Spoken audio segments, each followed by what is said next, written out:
The USB-INT 5-pin 24 internal USB cable features two 5-pin USB motherboard header connectors, allowing you to connect a front panel USB hub or card reader directly to the motherboard header port.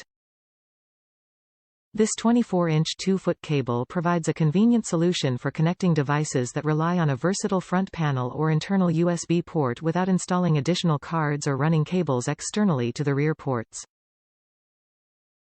Made from high-quality materials and expertly crafted for durable performance, the 5-pin USB header cable is backed by a StarTech.com lifetime warranty.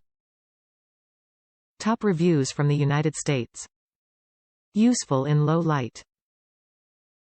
The LED on the end is meant to indicate charge status, but its placement is useful to illuminate the socket you're plugging into in low light. Chose pink for high visibility.